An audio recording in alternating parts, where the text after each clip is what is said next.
Hello, everyone, and welcome to another episode of the Board Game Mechanics. My name is Katie, and with me, as always, is... Hey, everybody, what's going on? It is Jason. I saw that you put on Facebook that it had been a while since we dropped an episode, and that is not true. It was the week before last. Well, maybe it just felt like it was a while. I was like, why are you selling us out? Well, I thought we were actually doing a good job. And you're like, oh, yeah, we've been a long time. I'm like, oh, has it? It felt like a long time. I thought it was the last one we did was like Christmas time. No. Oh, okay. Then, yeah, I apologize for that. Yeah, it was like the week before last. I'm almost positive. Okay.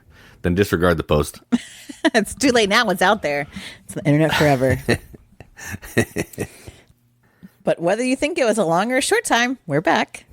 And we really are getting very close to the bottom of our list of favorite games of all time, just in time for some new things for 2025.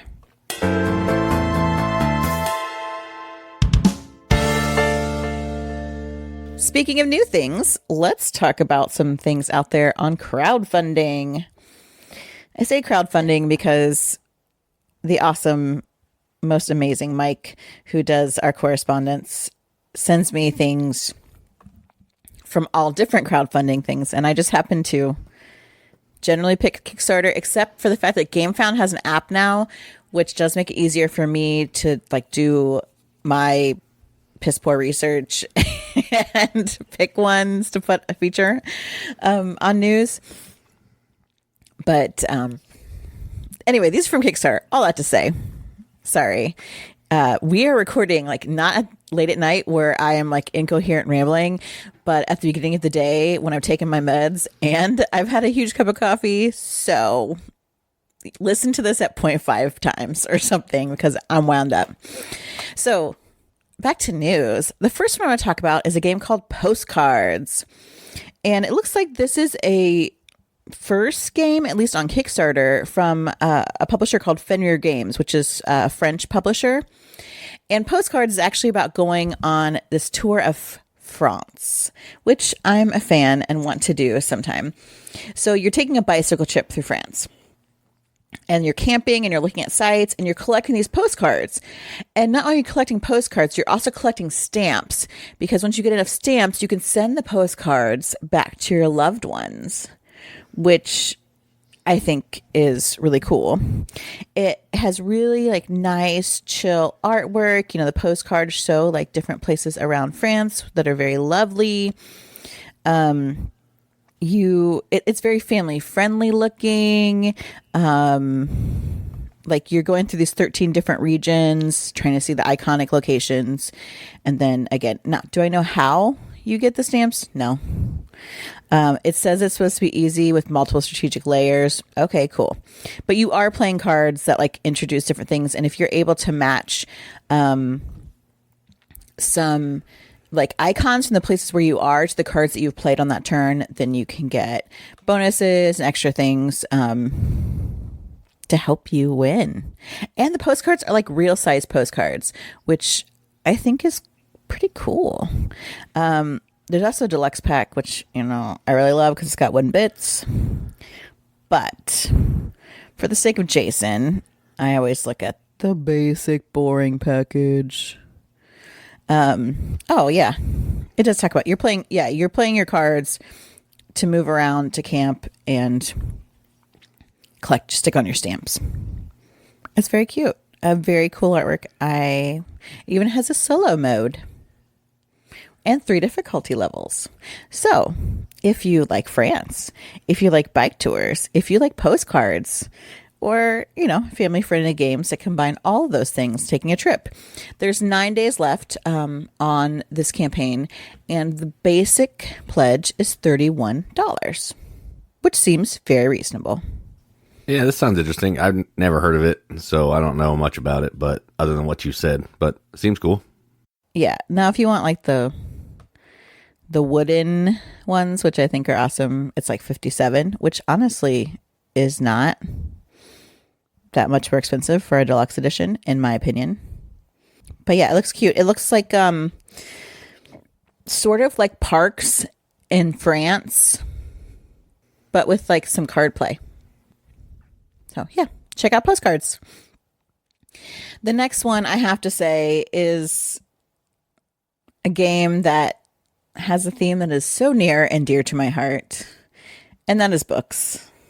Y'all know I love books. And there is a game now, and it's from Smirk and Dagger, who I think I like.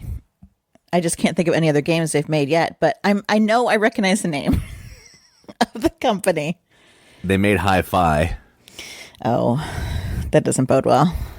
Yeah, I wasn't going to mention that, but that's fine. They've made others. It says that they have like 9. They have lots of games, but most of them are mean. Like Smirk and Dagger has like mean party games where people are backstabbing people, but they have the Smirk and Laughter side or something where it's not mean games, it's just regular games, and I think this is on that side. Oh, well, look at that. Oh yeah, they did Night Cage. Right, yeah, that's probably their most popular one. The Spill. Oh yeah. The Spill is good. Okay, we'll be fine. Because Jason backed this one for me, which is so sweet. Because I wasn't even thinking about backing it. That's how much he's conditioned me that we'll never pay for games. But Place for All My Books. This is a book about collecting books, bringing them home, and organizing them the way you like. Hello, I love that. So you've got an apartment with these books that you're shelving, and you have some cards that you're trying, like these little project cards that have different requirements of where you're going to put the book and what kind of colors of books, those sort of things, being in proximity with each other. So like when you accomplish these different achievements, it recharges your social battery. And so then when your battery is up high enough, you can go out into the village shops and get like more books and like other neat stuff that kind of change the game for you. Like I think it's like a pair of shoes and like a plushie and stuff. That is adorable, like super chill. What I love, the bits, the little books, different colors and adorable, and I love it. And the deluxe edition has like, it's like one of those magnetic closure book cover type box, which I doubt that Jason backed that level, but it looks like a very cool, in some ways it's kind of, at first I was like, it seems like a My Shelfie type game, but it's not. There's kind of more things going on, and it's not just about, it's not all that much about putting books in, like I put them in this way and they can't be moved. It seems like there's other things going on with that. So, Place for All My Books. 11 days left. The basic pledge is only $35, which I think is great. The trade edition. However, if you're like me and you want the bookcase edition, the pledge is only $50. I mean, come on. I think that's great. And you get bookmarks. You get 4 bookmarks with the deluxe edition. It sells itself. Oh man, bookmarks. You gotta have those bookmarks. Babe, I lose bookmarks all the time. I just like have been sticking, I stick random pieces of paper. I've used gum wrappers, anything I can find to make bookmarks, and I'm always losing them. So, well, good news for you, because I did back the $50 one. Oh, because I knew you'd want the bookmarks and the stupid deluxe bits. They're not stupid. They're awesome. But thank you anyway. I know nothing about this game other than it has a book theme, and I just stopped looking at it there because I figured you'd like it. I'm sure it's fine, and we'll play it when we get it. But yeah, that's why I backed it. And if it's terrible, it'll look really great on the shelf, and I can play with the little books that come inside it. So there you go. That is correct. Okay, so those are the 2 that I have for news today. And we're going to move on to games that we've played.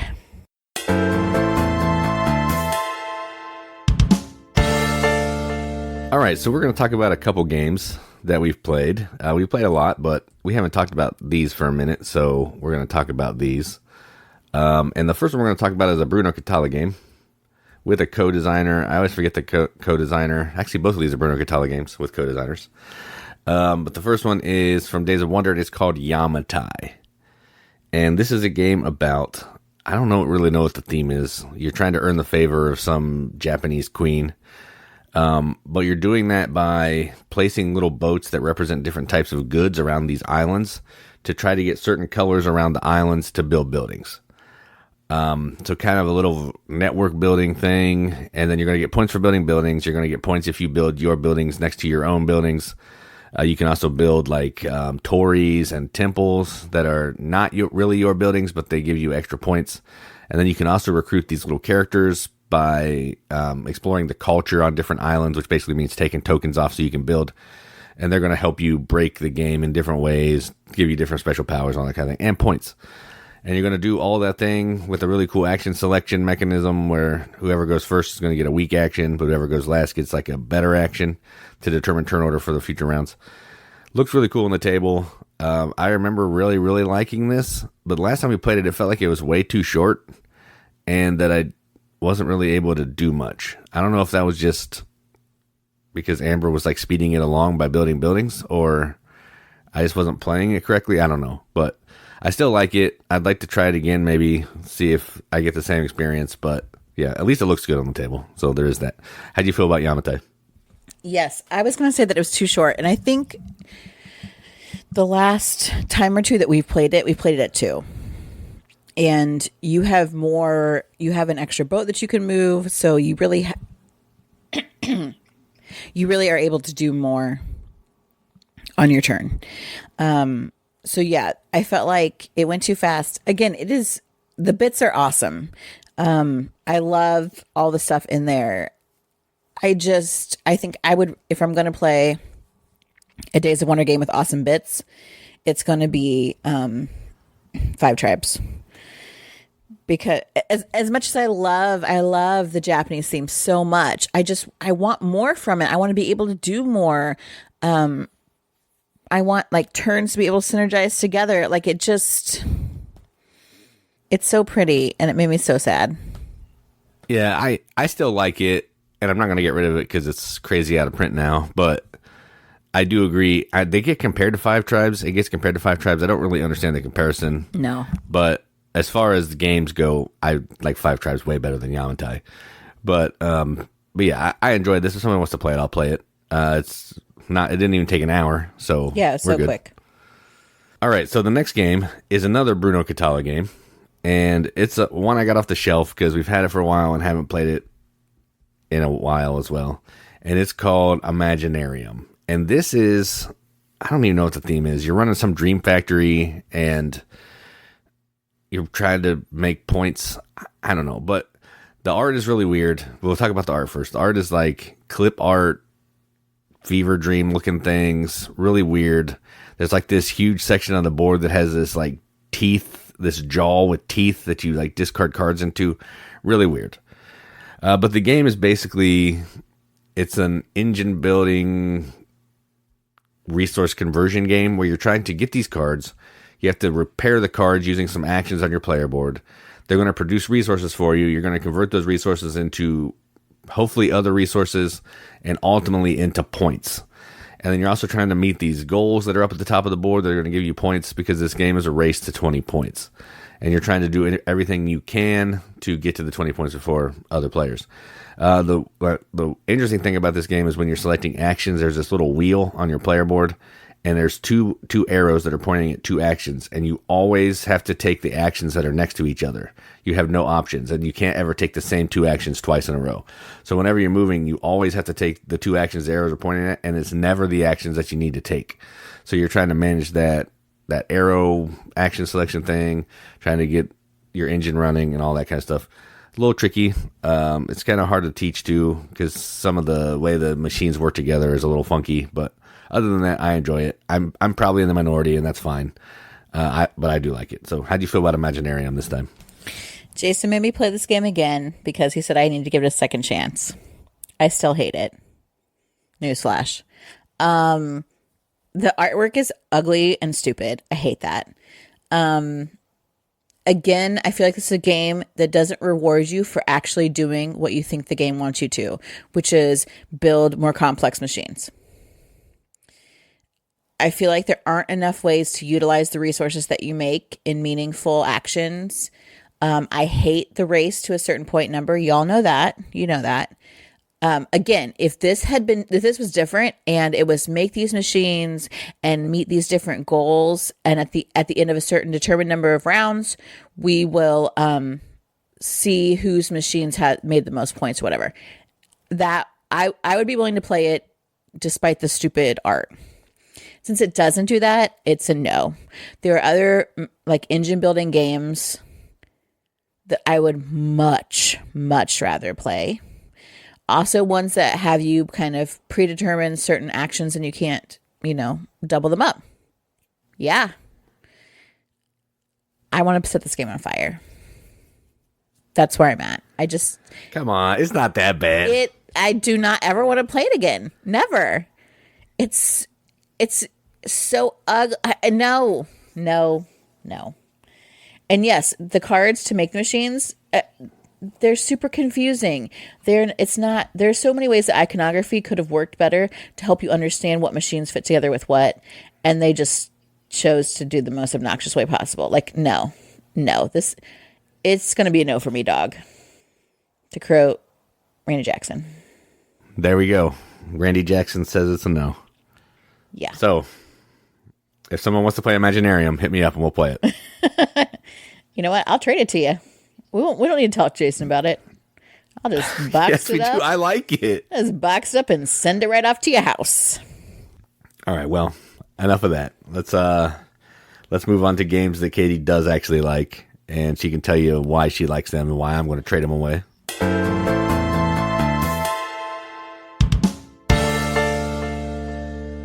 All right. We're at the feature of the episode, and that is our favorite games of all time. And we're in our top 40, y'all. Numbers 40 through 31. And yes, I love these games. I was sitting and filling in our outline because Jason likes an organized outline for the podcast, even though I'm sure it doesn't seem like we follow any kind of guidelines. I was looking at these games like, oh, yeah, that one's so good. Oh, yeah, that one's so good. Yeah. There's only one crossover between Jason and I, although I think some of the ones on his list some of them will feature later in my list. And there's some I'm like, woof, why did you put that on there? Even though Jason gives me grief, he likes it when I make bombastic, crazy statements because he thinks it's fun. But yes, games 40 through 31. We are almost to our top 10, and this 10, a lot of good games. So, Jay, start with for number 40. All right, so my number 40 is a game that we haven't actually played for a while because I had some issues with the rules, and 3 of the 4 times we played it wrong, and the 4th time we played it right, and it was really good. And that game is Alma Mater. This is the sequel or something to Coimbra. I don't know. Basically means it looks like it has the same art. But this is a game where you're basically running this university and you're trying to get students to come into your university, get the best teachers. But you're doing that through this interesting, where all the resources are different colors of books. And you have to spin books to take different actions. You can buy books from other people's bookshelves. There's worker placement that are going to determine where you can go and some things you can get. And you're trying to acquire different teachers. Teachers are going to give you special abilities that you can use. There's way more to it than that, but that's the gist. Fun game. It has really nice components. And now that I remember how to play it, I would like to get it down and see if, I still like it as much as I did that one time we played it right. Or was it just because we played it incorrectly 3 times and the 4th time was really good that it made it onto my list. So either way, Alma Mater is a fun game, and it's my number 40. So there you go. Yes. I like this a lot better than you. I will say that. My number 40 is a game. I may have bought it for you for a birthday or something because it came out, and it's turned into a game I love, and that is Santa Monica. There's something so great about this game. It's relaxing. I like the artwork. It's cute. So in Santa Monica, you are drafting cards to make like a tableau. It's like 2 cards high, and as many cards you want across. The card lying closest to you is going to represent the boardwalk. So there's businesses and things happening on the boardwalk. Maybe there's a dock, maybe there's signage, whatever, skate park, Then the line above it is going to be your beach. And there could be beach weddings. There could be, there's beach in water because there's sometimes stuff going on in the water, like sharks or waves. There's volleyball, there's bocce, there's little like sunbathers, all these kinds of really cool things you see on the beach. So you're drafting 2 cards on your turn and placing them in your boardwalk beach area. Also moving around are it's a little food truck and what's the other one? Food critic or something? Food truck and food blogger. Yeah. So they're moving around in front of like different like pairs of cards. And so they're going to actually give you some really cool bonuses. The bonuses, one of them happens to be like these sand dollars, which you can spend for like special powers that break the rules a little bit of the game. And also the components. The food truck, adorable. Sand dollars, love them. Like so tactile, so great. In addition to these, you're also getting people that visit the beach. So some of them are locals. Some of them are tourists. Some of them are, what's the other group? VIPs. Is there more? There's locals and tourists, and the VIP are the green guys. That's it. Yeah, okay. I got them all. So they're moving around. Some of them are just walking through, leaving their footprints, getting you points. Others have to be at certain activities to kind of fulfill like the count of people needed there in order to gain you points. There's also symbols for the different types of items that are on the cards that you can gain points for, because there's these, certain things that you're trying. The cards themselves are going to give you bonuses based on what they're next to and who's on it. It's just like point salad, and whatever way you can make points happen in this game, go for it. Again, y'all know I've said this a billion times. Multiple paths to victory. If I want to get all my people in all these places for points, boom, do it. If I want to get a bunch of symbols in a row to fulfill, one of my goals, boom, I'm going to do it. If I want to make my VIPs travel the whole beach, cool. There's just so many different ways. And it's not like an overly high scoring game, but just lots of ways to make these points. And you're just kind of going around trying to draft and get them. And I love that puzzle element of making the cards work for you to get the most points out of what you have. Having cards double up for points on different areas. Oh, that's a sweet spot for me. Yes, I've talked on too long about this game. I don't know who published it, designed it, anything, but it's so good. My number 40, Santa Monica. It's AEG. Oh, okay, I like them. My number 39 is a What's Your Game game that I've played only a couple times on the actual board, but a lot of times on Board Game Arena. And it's called Signorie. I don't know how you say it, but Signorie is how I'm going to say it. And this is a game where you're taking on the role of an Italian family, and you are the patriarch, and you're sending out your sons and your daughters. Your sons are going to learn diplomacy, military, all that kind of thing, and your daughters are getting married off to foreign dignitaries to basically, form relationships across countries. And the way you're doing that is through some dice drafting. You're going to draft a die and a color based on the value that you pick. And the color that it is going to activate a column on your player board, which is going to give you options of up to 6 different actions you can take. And the actions are training your sons, getting married, having additional kids, collecting little helpers. So when you take another action on a column, you'll have additional actions that fire off instead of having to select, you get all of them.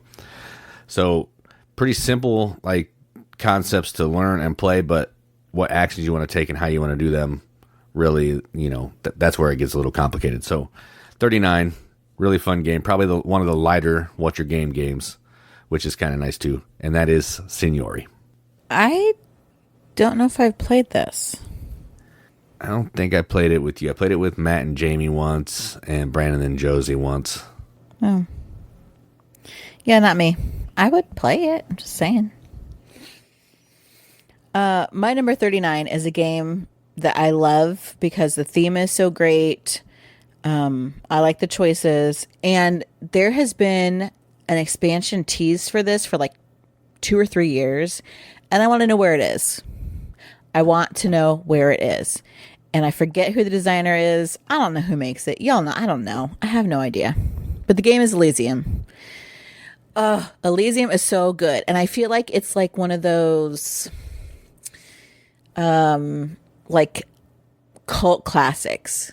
So like if people have played board games for a long time, they'll know about this game and they'll be like, oh yeah, that's a good game. It is. It is. So the theme is Greek gods and goddesses, and they're kind of like suits. I think they call them families of cards. And the different deities have different powers, and that's how these cards are going to operate. Because you've got cards that are kind of in your active tableau, and then you also have cards that are in Elysium, which is kind of like a banking kind of process, and it requires an action to be able to put them in there. Some cards, however, their powers stop being used when they are put into Elysium. So you're drafting these cards, deciding when to activate their powers, if there's like a time on that, deciding when to move them to Elysium, getting cards. There's also a set collection element, different values of cards and different arrangements. Oh, it's again that puzzle. There's a little bit of puzzle to it, but also, yeah, like we could go about it in different ways.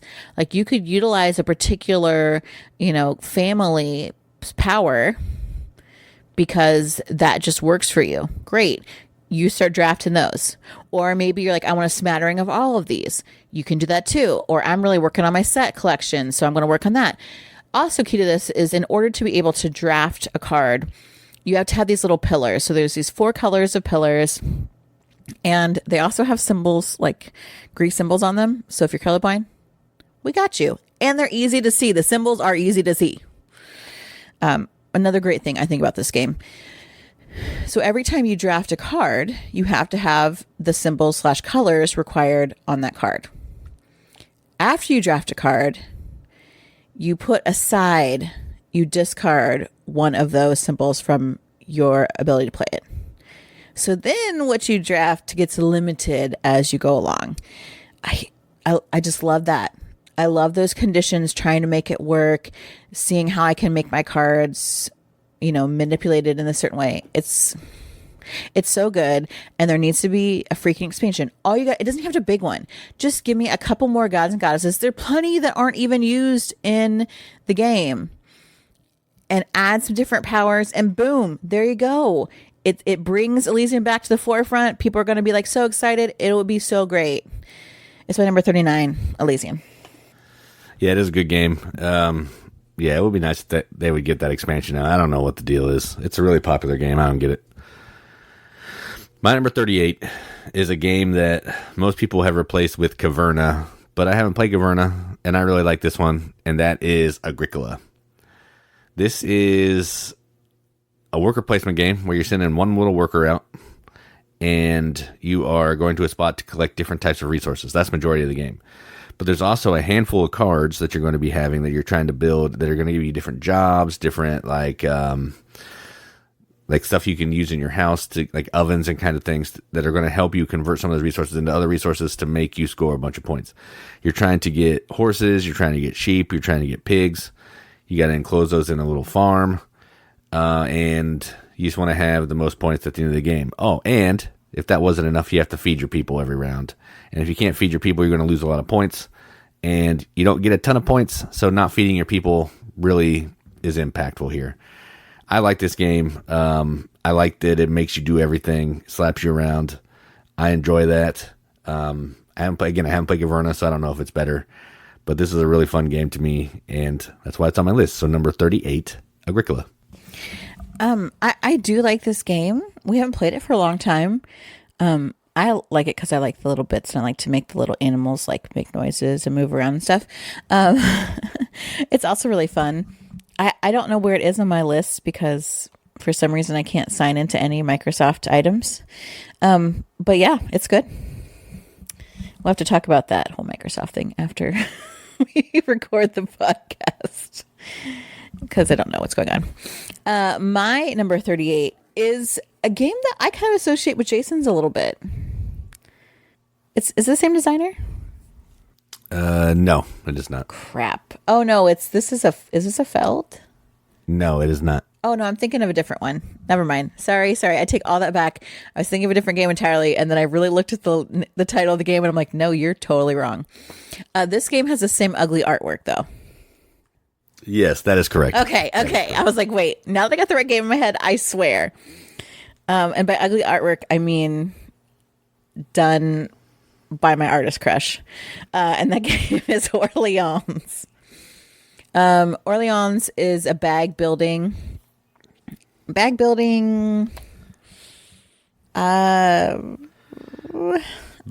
kind of doing some worker placement with your workers too. Yeah, worker placement. I was like, what's the other part? Yeah, I would say bag building, worker placement, where you're kind of like working on your little town and getting these people in it. And then we have an expansion for it called like Trade and Intrigue or something. Yeah, and we have Plague. Oh yeah, and Plague. That I think really adds some great stuff to it. But the base game is great. You're putting these workers out and using them to get additional workers to put in your bag, but also to go out onto the board and get you other things. There is a map that you can move around and place settlements on, which requires different kinds of workers to do that. There is like I don't want to know if it's like a town square or something. I forget the name of it, where you send workers out to get points and different things. You are moving up and you're learning. You can get points that way. It's, again, I think I like it because I do like bag building. But I also like the fact that we're all doing very different things. And another great thing about this is that you can all kind of play and set up your board at the same time, as long as you trust people you're playing with. Because there's some people I wouldn't play this with because they're cheaters. And I don't like to play with cheaters, but if you're related to them, you can't get away from it. No, that's all I'll say about that. But the fact that we can all simultaneously play, set up our boards, and then take our actions, if we need to do it in like an order, we can do that after we've kind of set what we're going to do. I like that because everyone's involved and all these things are happening. And I think that that's great for moving a game along that can be a little bit lengthier. But also it doesn't feel too short either because there's so much happening, but at least we can all do it some parts of it together. They did a roll and write or flip and write or something for this. It's a flip and write. Yeah, we have that too. Yes, it's terrible. I hate it. It's not terrible. It's just not as good as this. I hate it. It's like overly complex, number one. And if I'm going to go through all of those hoops and ladders, I'll play the actual game. I agree with all of that. That is correct. Yes, okay. I do agree with all that. Thank you. So, I don't think it's terrible, but it is convoluted for what it is. If I never owned Orleans, fine. But since I do, get that crap out of here. So my number 38, Orleans. Katie's feeling spicy today. I am. I got my meds are flowing. I got the caffeine. I slept a lot. I'm off the chain today. All right, my number 37 is, let me make sure I'm looking at it right. Yes, my number 37 is a game that Katie wanted. We picked it up at Origins. I kind of wanted it too, but it was expensive, so that made me want it less. And it's called Distilled. And this is a game, it's basically a game about making alcohol. You are getting different kinds of ingredients, and you're trying to get recipes to make certain types of alcohol to score as many points as you can. There's some push your luck to it, because when you're making the drinks, you have to take cards, and you're going to mix them together, all the ingredients that are necessary to make the drink. You're going to shuffle them, and you're going to take the bottom card and the top card off, which is like, I don't know, it has something to do with the distillation process in real life. But there could be that top or bottom card could be a card that you really need to make that drink. And because you took it out, it went from being whiskey and it turned into like a vodka or something because you really needed that extra ingredient. And now instead of getting 15 points, you got 6. So a little bit of push your luck. It's a really simple game to play, honestly, but it has a lot going on. It has a big footprint and it's a little long, but I really enjoy it. It's a cool theme. It plays different than most other games that I've played, and I'm glad we have it. So 37, Distilled. This is much higher on my list. Much higher. So we'll talk about it in a couple weeks. My number 37 is, and by the way, we bought this a year after I wanted to buy it, so I campaigned hard for this game. Correct. Yep, you did. My number 37 is a game. I think we backed this on Kickstarter. Yes. Because I just thought the theme was so cool. And guess what? It super is. The game is Genotype. I think Jason was also willing to back it because he likes the company that made it. No, I just I thought the theme was fun. I've only played a couple of their games. I played one before, but I thought the theme was fun, so I was willing, and it was cheap-ish. I mean, I don't know what company makes this or anything, but Genius Games. Okay, so Genotype, it is a game about taking your pea plants. You are one of the monks helping with some of the crossbreeding experiments using pea plants, and this is I would say a very scientific game as far as theme goes. Now, when you're playing it, no, you don't really need the theme for that, but you've got your Punnett squares and you're making different kinds of plants. Like maybe you want plants with a certain like size of leaf or color or whatever. And so those are things you're kind of going for, doing worker placement. There's some dice rolling because again, the genes are random when you're doing this cross-pollination breeding thing. You then can have monks or sisters that you recruit to help you.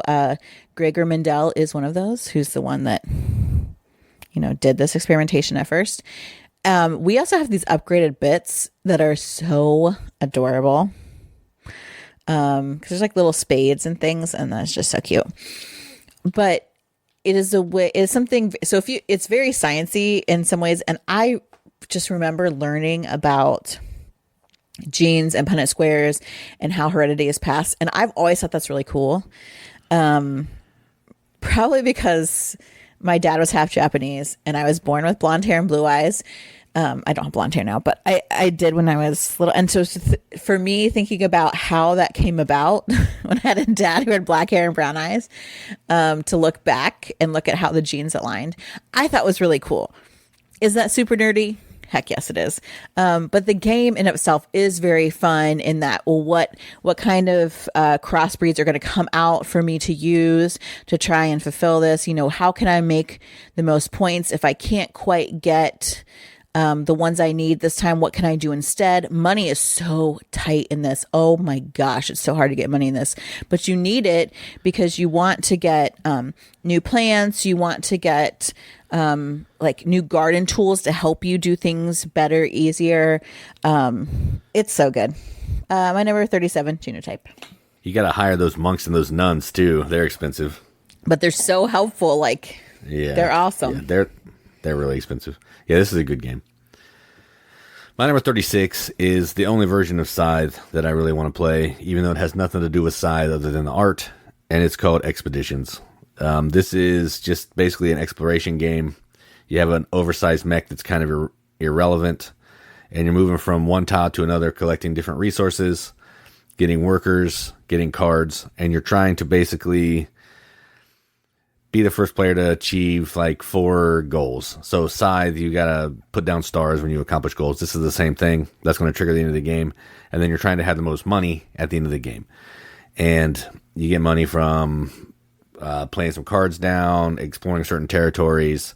You can conquer different territories by fighting these little cubes, these little number discs. That makes it sound way more interesting. But basically you have to just go where a number is and move down on a track, and you've defeated that thing.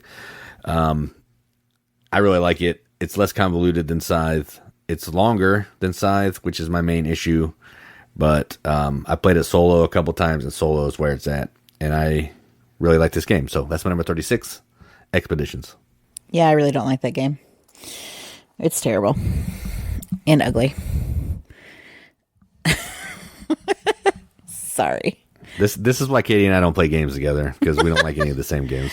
We do, though. That's what's killing me. Is I'm like, where did these awful games creep so high into your list? Woof. Because, yeah, I'm not playing Expeditions. Nope. However, my number 36 is a game I know Jason will play. And that is... No, I hate it. I hate it. No, you don't. Liar, liar, liar. Pants on fire. And everybody will know. The game is Witchstone. This came out a couple years ago. Yeah. I like games about witches, which probably says more about me. And this is Reiner Knizia, yeah? Yeah, with a co-designer. But yeah, Knizia is on it. So in this game, you've got your own little witches. I'm trying to think of what I would say the main mechanics are of this game. It's like Ticket to Ride-ish. Yeah, there is some route building. There's some kind of, you do a little bit of drafting kind of for some stuff. There's tracks, tile placement. Yeah, it's kind of different. It feels a little bit different, actually. Yeah. But so you've got these witches, and they're going out kind of on the central board to make some routes to kind of move around to get different things. But also what's kind of going on, probably that's driving a lot of the other things, is this cauldron that you have. And you are drafting from your own tiles, but they're like different combinations of the actions that you can take. And so by placing them in your cauldron, it is showing what actions you're going to take that round. I think the way it looks like, I really don't like, there's like this player screen that you're just like hide your available actions behind. That's fine, except like all the information in the back of the player screen looks really confusing and it's dumb. Yeah, it's not helpful at all. No. I also hate player screens because I knock them over all the time, every time I lean forward. So, but when you place, it's like, they're like two little hexes hooked together. With two different actions. And so you are placing them in your cauldron next to actions that are out there. And if you get actions grouped together, that then kind of makes that action more powerful, which I think is really cool. And how you want to arrange those actions is up to you. And I think that's really great because I think there are lots of viable strategies in here because some of the actions allow you to move up on some tracks, get some familiars, get some different cards, or you can do lean heavily into the route building in the center of the board, which allows you to get other bonuses, score some points that way. There's just, again, lots of different things happening, lots of paths to victory here. I like the bits. I like the content behind it, or like the theme. There's little owls that you can use in this other board. It's just a fun little game with lots of different mechanics like coming together. So that's why it's my number 36, Witchstone. Yeah, I hate it. He lies. My number 35 is an Alexander Pfister game, one that I would like to play again, but if it's not with people that already know how to play it, I don't really want to play it because the teaches a little bit much. And it's Blackout Hong Kong. This is, at its heart, kind of a deck building game where you're getting these new different workers that are going to assist you on your journey. And what you're trying to do is you're playing 3 different columns of cards. And the card that's on top of each column are the actions that you're going to take that round. Kind of like Mombasa if you've played that.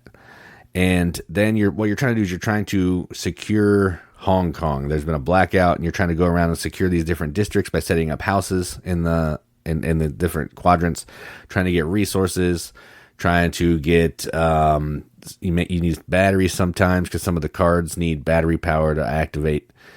And then you're also trying to get certain colors of cards in a column because that's going to help you take some additional actions and get you some additional bonuses throughout the game. It's got a lot going on, but I like it. It doesn't look the greatest. It's just a lot of black. So if that's a problem for you, I would stay clear of it. But I don't care. I play Rio Grande games. So I like Alexander Pfister. I like this game. I don't play it a ton because the teach is a beast. But yeah, if I had ultimate time and people who already know how to play, I would grab this one. So mine was 35, Blackout Hong Kong. Yeah. I love it when you say, I like to play this with people who don't know how to play it. And even though I have played it with you, I do know how to play it. I feel like I don't. Like every time I'm like, so what are we doing again? I mean, I know, I remember the basics, I guess. If that counts, then sure, I know how to play it. I don't know. I just don't have room in my brain for some of that. It's fine. We haven't played it in a long time. I would like to give it a go again. And I sort of remember how to play it, so it wouldn't be that hard to teach me, I guess. Maybe. I feel like I am the hardest person for you to teach games to. Yeah, that's probably true. Because I'm so belligerent. And sometimes I don't pay attention when you teach games to me and other people. And then I'm like, oh, wait, I was supposed to be listening. Yeah. Anyway, my number 35 is a game I definitely know how to play. And I love it. I don't often because I get distracted. And that game is Castles of Mad King Ludwig. This is a tile drafting game, but the tiles are different shapes and sizes. And also, the way you draft it is you have to pay for the tile, which is a room, to go into your castle. So we're all building these castles. However, each turn, a different player is the master builder or master architect or something. They will arrange the tiles that are randomly available into different pricing. Because when you are the master builder, you get paid for what people draft. So there's a lot of strategy that goes into that, which I think is really great. Allows you some control over the drafting process, which is not used in a lot of games. And the thing that I love the most is just drafting rooms that I think are fun for my castle. The idea is you're supposed to draft rooms that will actually make you points. Because there are certain rooms that the king likes, and you get points for those. You have cards that will give you points for certain types of rooms or the way they're arranged. The rooms themselves also score points depending on where they're placed in the castle. And yes, you should pay attention to that more than I do. But I just love the idea of building a castle, having a dungeon in the basement, making like a music room and having the lilac room. And it's not supposed to be an interior decorating game, but sometimes I like to play it that way. And it is really fun. And I don't think Jason likes this game very much. This is Todd Alspach. Is he the designer? Yes, that is correct. Oh my gosh. People. The fact that I remembered that shows how much I really like this game. It's so good. It's so good. My number 35, Castles, Mad King Ludwig. No, I like it. I didn't think I liked it as much as you, but the last couple times I've played it, I've really enjoyed it. Yeah, it's fine. It's just never one that I want to grab off the shelf for some reason. My number 34 is a Stonemaier game. Another one that Katie doesn't like, and it is called Euphoria, Build a Better Dystopia. Ugh. This is a dice placement game where you can bump people from worker placement spots. It was kind of one of the first games that did that. And this is another race game where you're trying to get stars out on the board. If you can do that first, you win. And ultimately, you're trying to go around, collect different types of resources, and then you're going to convert those resources into basically stars. You're moving up on tracks. The farther you get up on tracks, the more access to different types of resources or different areas you're going to have, because some of the areas will like connect to each other via a tunnel. And if you put a worker in one of the areas, if you're connected in the tunnel, it can help you. Not super difficult, but the conversions and trying to get the stars out there can be a little bit tricky. Everybody has a secret role as well. If they're trying to make certain things happen, if that happens, you can flip that and get a star. I really like it. It's fun. Not a looker. Not one of people's favorite games, but I enjoy it. And this is my list. So my number 34, Euphoria. I actually think it looks better than it plays. Yeah, I never want to play this game. I hate, again, part of it is because it's the race to a certain number, and I don't like that. I also feel like you do a bunch of actions, and it takes you 12 years to get 1 star, and it's like, what is the point of anything that I'm doing? No. You will never find that on my list. In fact, I think I just deleted it off my rankings completely, so I didn't have to try and rank it against other things. That's how much I hate it. Probably. My number 34 is a game that at first, especially Jason, was like so resistant to it because it was all the rage. But it's so good and it appeals to the nostalgia in me. And that game is Dinosaur Island. In Dinosaur Island, you're basically running Jurassic Park without the trademarking. Instead, you get neon. So you are building your dinosaur park. You are getting the genetic makeup for different dinosaurs, like recipes, which is weird, but yes. Creating these dinosaurs, putting them in pens in your park. So you're creating excitement for people to come see them, so they'll pay you money. You're also trying to make sure security is there so don't get eaten by the dinosaurs, because we all know making dinosaurs is bad. It's not sustainable, and they're going to eat people. I mean, we've only had 6 movies about it. Come on now.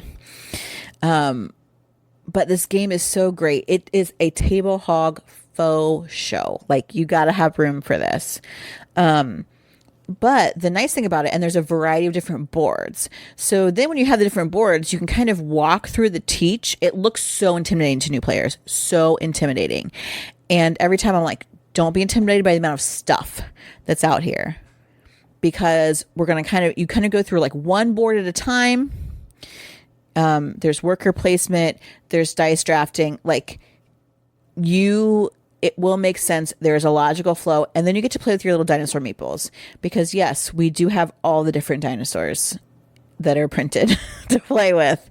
And I do play with them. So there's just so many things to love about this game. It's so fun.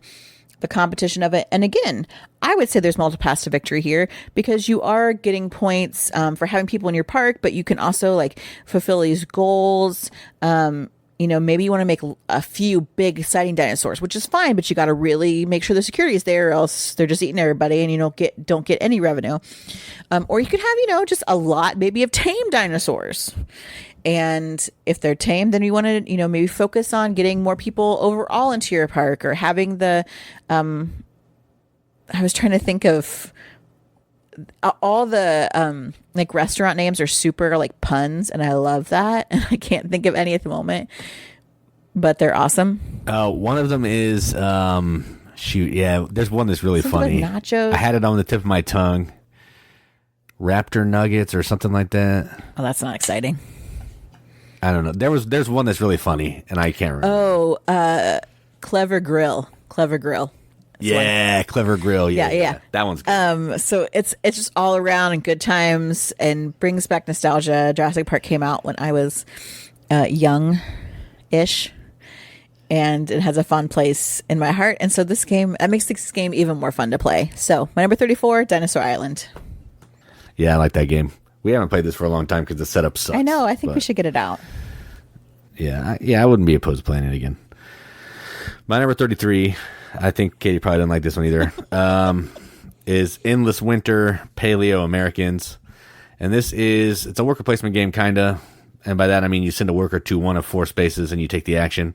But the way that it works is you have cards in your hand that are going to be kind of multi-use a little bit, and you have to spend some cards to produce labor, and labor is going to determine how many times you can take certain actions. And the actions are setting up camps on this sideboard, moving camps around because you're trying to get in sets of 3 so you can set up an actual like settlement.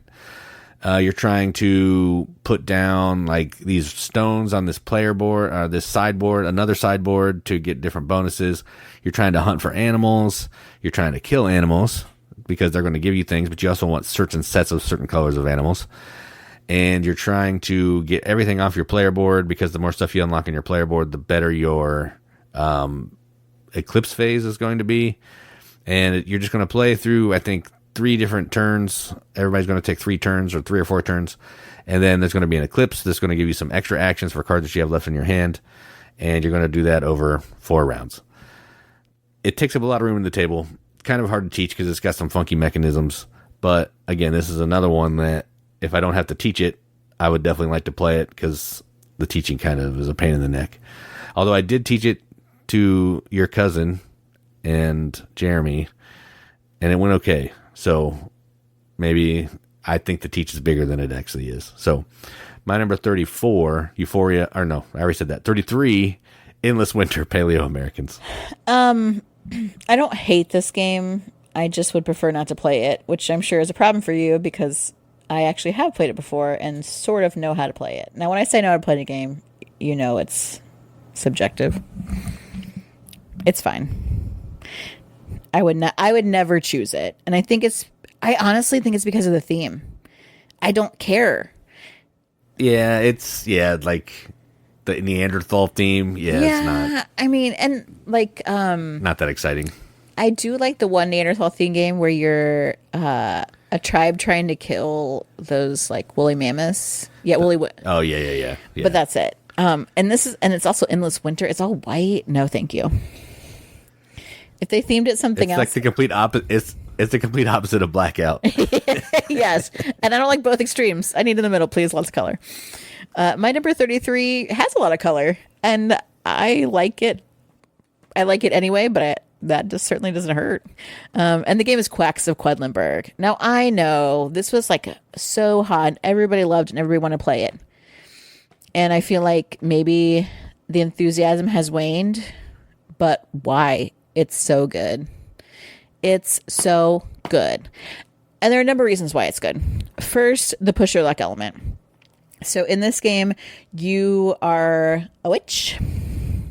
You're a quack doctor, but you can have quack doctor. You're a quack doctor. You can have witches. I would rather just be a witch who has this cauldron, and you're making these panaceas, basically. And to do that, you are drafting these different ingredients, and they're going to go into this bag. So it's bag building. And then you're placing them into your pot, and different types of ingredients have different powers, move you along at different amounts on the track inside your cauldron. We have all the expansions. One has herb witches in it. What's the other one? The Alchemist, where you have like those extra patients you can heal. Yeah, Alchemists. There's extra patients you can heal. Yeah, it's like you have these little cards that if you meet certain criteria on your little alchemy board, you can help them. Oh, I vaguely remember that now. I do. We've only played that one a couple times. No, that one's not as good as herb witches, honestly. And really the best part about this is having the different kinds of cards that you can cycle through to have the different ingredients do different things for your pot. That push your luck element, like, ooh, what's it going to be? That is exciting. The simultaneous action selection helps move it along. It's nerve wracking. It's fun. New, like people who aren't super into the hobby can find this. My sister loves this game, which is crazy because my sister doesn't love many things, to be honest. Especially games, because I traumatized her when we were children. I fully admit it. But the reason I traumatized her from games is because I'm so good at them and I beat her all the time. And there's only 2 of us. So there you go. I realize that sounds like I'm tooting my own horn, but toot toot. So she really likes this game. I bought it for her. I think she bought the expansion, at least one of the expansions, really likes this game. However, I don't think she plays it that often because she's lazy and doesn't want to set it up. And she wants Jason and I to come over and do it. I've been talking to Jason about how we should like start a service where people can like set up a game night and then we'll just come be facilitators of their game night, like teach people how to play games, help them with strategy, set it up. And then all they have to do is just host and provide food or whatever and provide the people. But Quacks is a game that I think it's so easy to get to the table. And a lot of people really enjoy the elements of this game, and it looks cool. So my number 33, Quacks of Quedlinburg. Yeah, this is a good game. It's a good game for sure. My number 32 is a game that I hate. Completely hate it a lot. And it was on Katie's list, number 36, and it is Witchstone. Everything Katie said about this game, I love it. Everybody has the same pieces that they're using. They're just going to come out at different times because you're drawing them from a pile to put them in your cauldron. And what you want to do is up to you. Do I want to spend a lot of time focusing on the little network out in the middle and getting my little energy cubes down to connect different cities to try to score points that way? Do I just want to move up on the wand track so I can get a bunch of points for getting there first? Do I want to go around a little owl track, the little pentagram track, so I can score a bunch of these extra tiles and get a pile of points? Whatever I want to do, however I want to do it is up to me. Or do I want to do everything? I can do that if I want to too. Really fun game. It has everything that I like in it. Taking actions, moving up on tracks. The tile laying in the cauldron is probably my least favorite part, but it does play a role as well, because if you get a bunch of icons together, it determines how powerful your action is going to be. So that's kind of a little puzzle in itself. Very fun game. If you haven't tried it, I would say give it a shot, because it looks nice, which is surprising for a Knizia game, and it's just fun. Cool theme too. So my number 32, Witchstone. I love the cauldron part, but there's also, for Knizia game, there's not like a ton of math, so that's good. Yeah, that's true. Barely any, other than, hey, you scored 3 points. Yeah. Add 3 points, yeah. Yes. My number 32 is a game that's so adorable and has kind of a gimmick to it, but it's so good. Obviously, it's 32. And that game is Hickory, Dickory. I love the theme. You are these little mice. And this game is kind of, worker placement. You're placing your mice out there because you're trying to do some set collecting, getting these different items. I don't know. Does the Mouse King want them or something? I forget why you're doing it.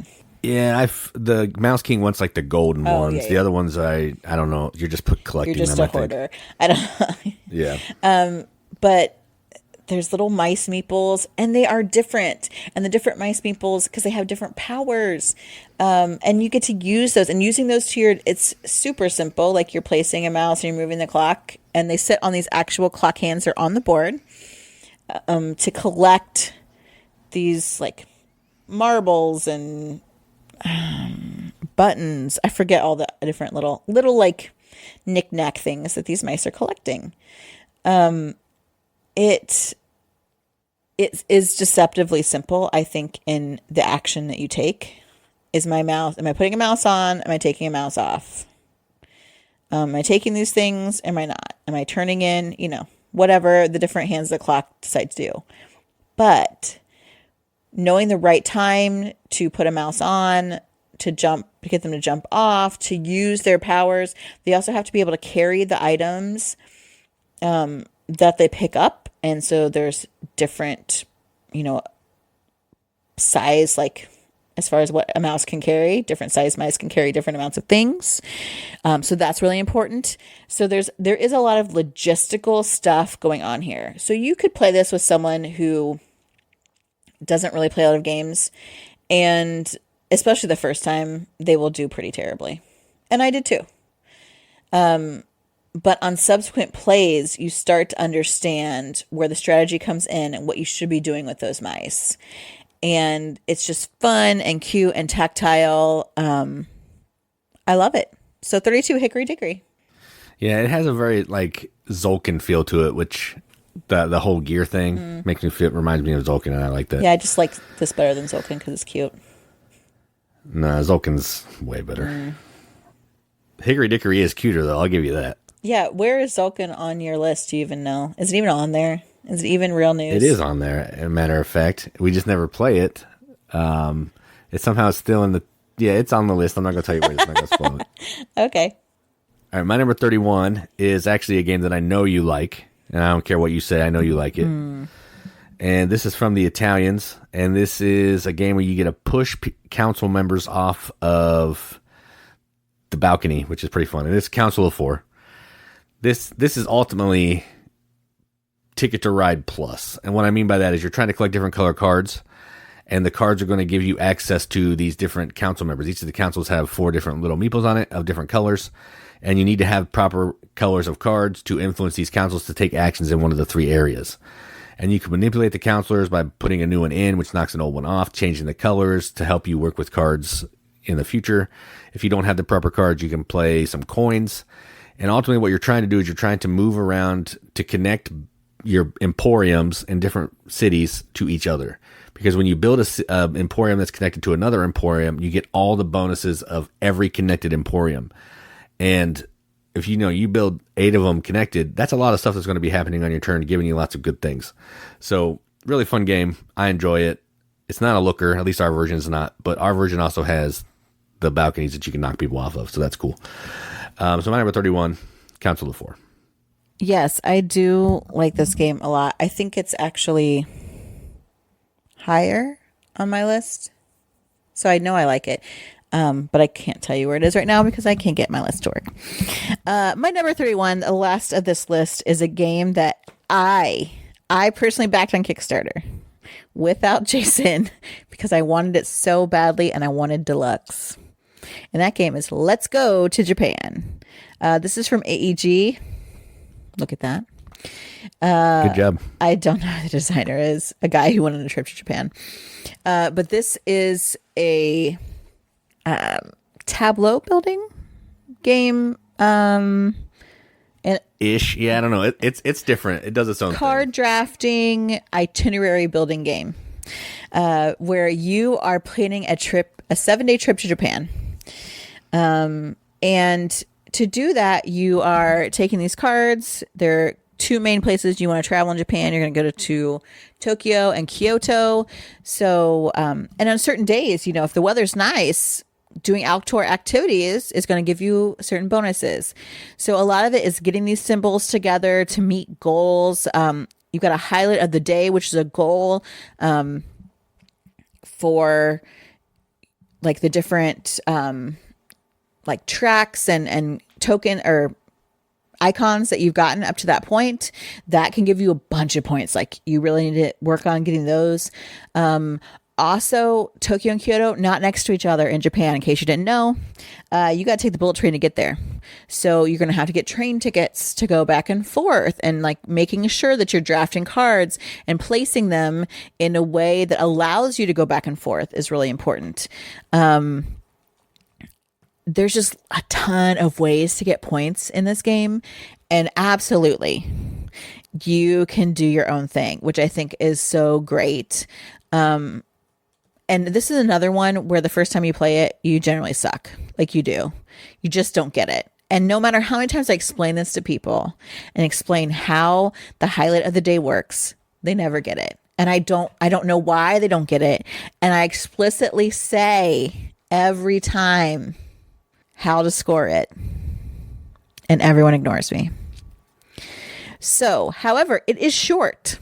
There's only, 8 rounds, maybe? Yeah, I think so. That sounds right. But the rounds are really quick. A round is, okay, draw 4 cards, keep 2, pass 2 to your right.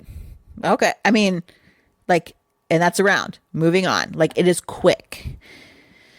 But for me, the theme is just obviously chef's kiss. It is like trying to lay the cards out in a way that maximizes those highlight of the day points. That's moving me up these tracks. It's getting me the icons I need.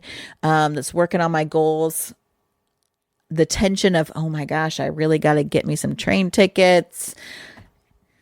I love it. And it plays so fast. So the first time when everyone sucks, you're like, okay, let's try it again now that you believe what I just said. I also have the upgraded version with all these great bits. It also came with what are supposed to be like bit holders, which are these little ceramic dishes. No, I use those for soy sauce in my everyday life. I'm not using them as bit holders, but you could. I have that like the furoshiki or furoshinko. I can't remember why I know the name of it. It came wrapped in a cloth, which is so very traditionally Japanese, and that's hanging in our game room. because I'm not going to wrap anybody's stuff in it because I don't want to give it away. Furoshiki. Yeah, Furoshiki. That's right. I like the artwork. I was like, if you're waiting on me to help you, I have no idea. No, it's Furoshiki. It's just, it's both a very personal game to me because I planned a trip to Japan. And after being there and then seeing a game that touches on places you've been and then also gives you more places to go. And I worked really hard to plan my own travel itinerary to Japan, like to the point where I became the crazy meme from It's Always Sunny in Philadelphia. Like, okay, but if we go here and then here, and then I was that person. And so to actually then have it in a lighthearted version where I'm not freaking out about it is super great. So my number 31, after all of that, let's go to Japan. If you ever want to play it, I will happily play this with you and teach it. Yeah, this one is a terrible teach. I do hate teaching this one. I don't know why. It's not a hard game, but the teach is a little weird. I like to teach it. I hate the teach. Because you don't like to teach thematically, and I do. That's correct. Give me a mechanism. Let me teach my mechanisms. This works better thematically when you explain it that way. Speaking of mechanisms, I'm going to start at my number 40 and count off to 31. Please do. I don't know why that has to do with mechanisms. It doesn't. My number 40 is Alma Mater. 39 is Signorie. 38 is Agricola. 37 Distilled. 36 Expeditions. 35 Blackout Hong Kong. 34 Euphoria. 33 Endless Winter. 32 Witchstone. And 31 Council of Four. And my number 40 is Santa Monica, 39 Elysium, 38 Orleans, 37 Genotype, 36 Witchstone, 35 Castles of Mad King Ludwig, 34 Dinosaur Island, 33 The Quacks of Quedlinburg, 32 Hickory Dickory, and 31 Let's Go to Japan. So, surprises. I realized I was a little spicy this time. I apologize, sort of. Actually, no, I don't apologize. I'm allowed to have my opinions about games. And you can have your opinions about games too. So tell us what those opinions are. Do you agree with some of the games we have on here? Did you hear about any new ones that you might want to try? What games are we missing? My favorite is when so many of you, I love this, you say, oh, you talked about this game. You said you really liked it because of these reasons. Have you tried this other game? I think you would, which is like, to me, the most thoughtful thing to think about games that I would like. I love that. And I really appreciate it because I think it helps me move to new games because naturally I would play my same favorite games over and over again, which seems weird because I love change. But you can see how grouchy I get about games I don't like. So that's probably why. So yes, please send us your suggestions. A couple of you have your top 100 and have been giving us your games countdown along with us. So please give us your number 40 to 31. Yeah. If you want to back my play on any of the ones I hate, I love that too. No, they want to support me for sure. Because they like good games on our channels, on our groups. They do like good games. They agree with my good games. That's not true at all. That's probably is accurate. They probably don't agree with me at all, but that's fine. I mean, I like terrible Martin Wallace games, and not a lot of people like Martin Wallace games. So that's for sure. But I'm getting hungry, so I'm ready to go eat some brunch. Brunch. Eggs Benny redonk. So, yeah, I don't have anything else to say. We can wrap this up. All right. Well, thanks for listening to us. I've been Katie. And I'm Jason. Keep gaming, everybody. Keep gaming.